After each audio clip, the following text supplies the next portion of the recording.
Hey everyone, or welcome back to my new channel Winter Studies. My name is Jeet Diwan and the subject of your ancient history and the topic of your lecture Importance of Ancient Indian History. प्राचीन भारतीय इतिहास का महत्व कि हमारे लिए भारतीय इतिहास क्यों ज़रूरी है। तो आज हम इस टॉपिक के द्वारा हर एक तथ्य को, हर एक सेगमेंट को ब्रीफली एक्सप्लेन करके हम समझेंगे। तो मैं स्टार्ट करता हूँ आज का टॉपिक। मानव समुदाय ने हमारे देश में प्राचीन संस्कृतियों का विकास कब, कहाँ और कैसे किया, कि उन्होंने कृषि की शुरुआत कैसी की जिससे कि मानव का जीवन सुरक्षित और सुदृढ़ हुआ। इससे ज्ञात होता है कि प्राचीन भारत के निवासियों ने किस तरह प्राकृतिक संपदाओं की खोज की और उनका उपयोग किया तथा किस प्रकार उन्होंने अपनी जीविका के साधनों की सृष्टि की। हम भी यह जान पाते हैं कि उन्होंने खेती, कुताई, बुनाई, धातु कर्म आदि की शुरुआत कैसे की और कैसे जंगलों की सफाई की और कैसे ग्रामों, नगरों तथा अनंत राज्यों की स्थापना की। तो आज हम इस तथ्य को जानेंगे, इस हर एक बात को जानेंगे डीपली। तो आज मैं टॉपिक स्टार्ट कर रहा हूँ, तो सुनिए। कोई समुदाय तब तक सभ्य नहीं समझा जाता जब तक वह लिखना ना जानता हो। आज भारत में जो विभिन्न प्रकार की लिपियां प्रचलन में हैं, उन सब का विकास प्राचीन लिपियों से हुआ है। हमारी आज की भाषाओं का भी वही हाल है। हमारी वर्तमान भाषाओं की जड़ें अतीत में हैं, वे कई युगों में विकसित हुई है। जैसे कहते हैं ना, अनेकता में एकता, वैसे ही। चलो देखो, प्राचीन भारत का इतिहास बड़ा रोचक है। प्राचीन भारत का इतिहास बड़ा रोचक है क्योंकि भारत अनेकना एक मानव प्रजातियों का संगम रहा है। जैसे पाक आर्य, हिंदू आर्य, यूनानी, शक, हूण तथा तुर्क आदि अनेक प्रजातियों ने भारत को अपना घर बनाया है। हर प्रजाति ने भारतीय सामाजिक व्यवस्था, शिल्पकला, वास्तुकला और साहित्य के विकास में यथाशक्ति अपना अपना योग दिया है। ये सभी समुदाय और इनके सारे सांस्कृतिक वैश्विक नीड़ चीरवत इस तरह मिल गए हैं कि आज उनमें से किसी को हम उनके मूल रूप से साफ साफ पहचान भी नहीं सकते। प्राचीन भारतीय संस्कृति की विलक्षणता ये रही है दोस्तों कि इसमें उत्तर और दक्षिण के तथ्य, पूर्व और पश्चिम के सांस्कृतिक उपादान समेकित हो गए हैं। आर्य सांस्कृतिक उपादान उत्तर के वैदिक और सांस्कृतिक मूलक संस्कृति के अंग हैं, तो पाक आर्य जाति अपादान दक्षिण की द्रविड़ और तमिल सांस्कृतिक में आए हैं। लेकिन द्रविड़ और सांस्कृतिक भाषाओं के बहुत सारे शब्द उन वैदिक ग्रंथों में भी पाए जाते हैं जिनका काल लगभग 1500 से 500 ईस्वी तक माना गया है। ये शब्द प्रायद्वीपीय वैदिक उत्तर भारत में संबंध भावनाओं, संस्थाओं, उत्पादों और निवासों के दायित्व है। इसी प्रकार पाली और संस्कृत के बहुत शब्द जो गंगा के मैदानों में विकसित भावनाओं और संस्थाओं के द्योतक हैं, वे लगभग 300 ईसा पूर्व से 600 ईसा पूर्व तक माने गए हैं। प्रसिद्ध प्राचीनतम तमिल ग्रंथों में मिलते हैं। इससे भारत के पूर्वांचल ने भी जहाँ पाक आर्य जाति बसी हुई थी, अपना योगदान दिया। यहाँ के लोग मूड़ा या कोल भाषाएं बोले जाते थे। भाषा वैज्ञानिक ने यह सिद्ध किया है कि हिंद आर्य भाषाओं ने फहा, नौका, खती आदि के सूचक बहुत शब्द मिलते हैं। वे मुंडा भाषाओं के लिए गए हैं। यद्यपि छोटा नागपुर के पठार में बहुत से मुंडा परिसर हैं, फिर भी मुंडा संस्कृति की पूरा वैषण्य उतना नहीं है जितना द्रविड़ संस्कृति का है। कहते हैं द्रविड़ भाषा के भी उनके शब्द हिंद आर्य भाषाओं में पाए जाते हैं।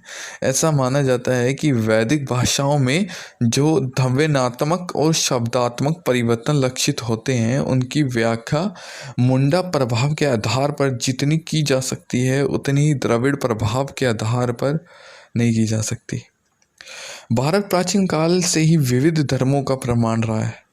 प्राचीन भारत में हिंदू, जैन और बौद्ध धर्म का उदय हुआ, परंतु इन सभी धर्मों और संस्कृतियों का पारंपरिक सम्मिश्रण और प्रभाव इस प्रकार हुआ कि लोग भले ही भिन्न भिन्न भाषाएं बोलते हैं, भिन्न भिन्न धर्मों को मानते हैं, भिन्न भिन्न सामाजिक रीति रिवाज पर चलते हैं, पर सारे देश में भी सभी की एक सामान्य जीवन पद्धति, हमारे देश में विविधताओं के बावजूद भीतर से गहरी एकता झलकती है। प्राचीन भारत के लोग एकता के लिए प्रत्ययशील रहे हैं। उन्होंने इस विशाल उपमहाद्वीपों को एक अखंड देश समझा है। सारे देश को भरत नामक एक प्राचीन वंश के नाम पर भारतवर्ष नाम दिया गया और इसके निवासियों को भरत संतति कहा गया। हमारे प्राचीन कवियों, दार्शनिक और शास्त्रकारों ने इस देश को अखंड इकाई के रूप में देखा गया। हिमालय से समुद्र तक फैली इस भूमि की उन्होंने सार्वभौम राजा के द्वारा शासित क्षेत्र के रूप में कल्पना की। हमारे लिए हिमाचल से कन्याकुमारी तक, पूर्व से ब्रह्मपुत्र की घाटी से पश्चिम में सिंधु पार तक अपना राज्य फैलाने वाले राजाओं को व्यापक रूप से यशोधन किया गया और ऐसे राजा चक्रवर्ती कहलाते थे। देश के इस प्रकार की राजनीतिक एकता कम से कम 2 बार प्राप्त हुई थी। इस पूर्व तीसरी सदी से अशोक ने अपना साम्राज्य सुदूर दक्षिण तल छोर सारे देश में फैलाया। फिर ईसा की चौथी सदी ने समुद्रगुप्त की विजय पताका गंगा की घाटी से तमिल देश की छोर तक पहुंची और 7वीं सदी में चालुक्य राजा पुलिकेशिन ने हर्षवर्धन को हराया, जो संपूर्ण भारत को अधिपति माना जाता था। राजनीतिक एकता के अभाव की स्थिति में भी सारे देश के राजनीतिक ढांचा कमोबेश एक जैसा रहा है। विजेताओं और सांस्कृतिक नेताओं के मन में भारत का मान अखंड भूमि के रूप में ही हुआ है। भारत की एकता को विदेशियों ने भी सकारा है। वे सर्वप्रथम सिंधु तटवासियों के संपर्क में आए और इसलिए उन्होंने पूरे देश को ही सिंधु और या इंडस नाम से दे दिया गया। हिंदू शब्द संस्कृति के सिंधु से निकला है और कालक्रमेण ये देश इंडिया के नाम से मशहूर हुआ है, जो कि यूनानी पर्याप्त के बहुत निकट है। ये फारसी और अरबी भाषाओं में हिंद नाम से विदित हुए हैं। देश की भाषात्मक और सांस्कृतिक एकता स्थापित करने के लिए निरंतर प्रयास होते रहे हैं। ईसा पूर्व तीसरी सदी में प्राप्त देश भर की संपर्क भाषा लिंगुआ फ्रैंका का काम करती थी। सारे देश के प्रमुख भागों में अशोक के शिलालेख प्राकृत भाषा और ब्राह्मी लिपि में लिखे गए थे। बाद में वह स्थान संस्कृतिक ने ले लिया और देश के कोने कोने में राजभाषाओं के रूप में प्रचलित हुआ। यह सिलसिला ईसा के चौथी सदी के आकार में मुलाकान में और भी मजबूत हुआ। यद्यपि गुप्त काल के बाद देश उनके छोटे छोटे राज्यों में बांट लिए गए, फिर भी राज्य का दस्तावेज संस्कृत में ही पाया जाता है और लिखा जाता है। यह भी उल्लेखनीय है कि प्राचीन महाकाव्य रामायण और महाभारत तमिलों के प्रदेश में भी वैसे ही आह्लाद और भक्ति भाव से पढ़े जाते हैं, जैसे काशी और तक्षशिला की पंडित मंडलियों में इन दोनों महाकाव्यों की रचना मूल संस्कृति में हुई है।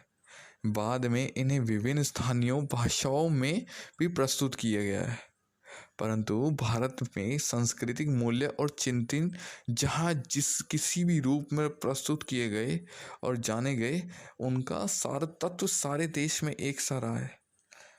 भारतीय इतिहास की यह विशेषता है कि यहाँ एक विचित्र प्रकार की सामाजिक व्यवस्था उदित हुई है दोस्तों। उत्तर भारत में वर्ण व्यवस्था या जाति यथा प्रथा का जन्म हुआ है, जो सारे देश में व्याप्त हो गई है। प्राचीन काल में जो लोग बाहर से आए हैं वे किसी न किसी वर्ण जाति में मिल गए।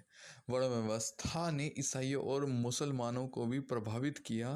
धर्म परिवर्तन करने वाले लोग किसी न किसी जाति के थे और वे हिंदू धर्म को छोड़ नए धर्म में दीक्षित हो जाने पर भी पूर्व अपनी जाति के कुछ रीति रिवाजों को पूर्वज चलते रहे।